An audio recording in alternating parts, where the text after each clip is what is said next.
You're a loser, you're a coward, you're a nobody, you're an animal. May God have mercy on your pathetic soul, because the rest of us who know the truth about you won't. The one thing that I want you to know, I was that daughter at home, waiting for my mom to come home. I don't wish for him to die. I wish for him to have a long, suffering, cruel death. When he went through the door and left to go to work, he wasn't the man that I knew. Gary Ridgway, a name etched in infamy as the Green River Killer. Between the 1980s and 1990s, he haunted the Pacific Northwest, leaving behind a trail of devastation and heartbreak. But who was the man behind the monster? What drove him to commit such horrifying acts? This is the chilling life story of Gary Ridgway.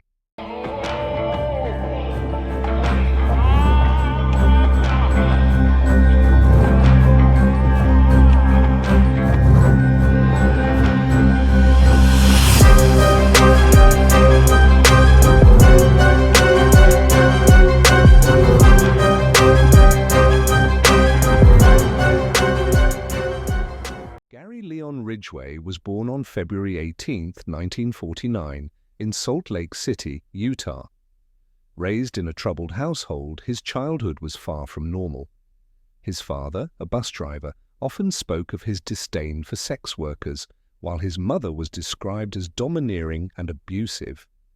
These early experiences would later shape his twisted psyche. Ridgway struggled academically and was known to have a below-average IQ. However, his charm and ability to blend into society masked a dark undercurrent that would later surface. Even as a teenager, Ridgway displayed disturbing tendencies, including cruelty to animals and a fascination with death. Ridgway's killing spree began in 1982, targeting vulnerable women, primarily sex workers and runaways, along Washington state's infamous Green River. His method was calculated. He would earn their trust, often pretending to seek their services before brutally strangling them. The bodies of his victims were often dumped in wooded areas near the river, earning him the chilling moniker, the Green River Killer. The murders created a wave of fear across the region. Authorities discovered over 40 victims, but the true toll was believed to be much higher. For years, Ridgway eluded capture, even passing a polygraph test in 1984. The lack of advanced DNA technology at the time hindered investigators, despite the mounting evidence and public pressure. Ridgway even cooperated with law enforcement, misleading them to shift suspicion away from himself. In 2001, advances in DNA testing finally caught up with Ridgway. Evidence from decades-old crime scenes tied him to multiple murders. Faced with the overwhelming evidence, Ridgway confessed to the killings, revealing chilling details of how he lured and murdered his victims.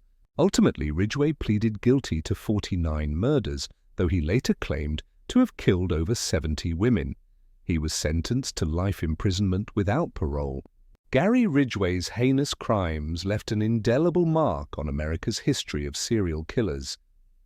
But in the wake of such tragedy, there are lessons to be learned. The victims' families have worked tirelessly to honor their loved ones and advocate for better protection for vulnerable populations. Ridgway remains incarcerated, a haunting reminder of the darkness that can hide behind an ordinary facade. Gary Ridgway's story is one of unimaginable horror, but also a testament to the resilience of the human spirit. Let us remember the victims, not just the monster who took them from us. If you found this video insightful, please like, share, and subscribe for more true crime stories.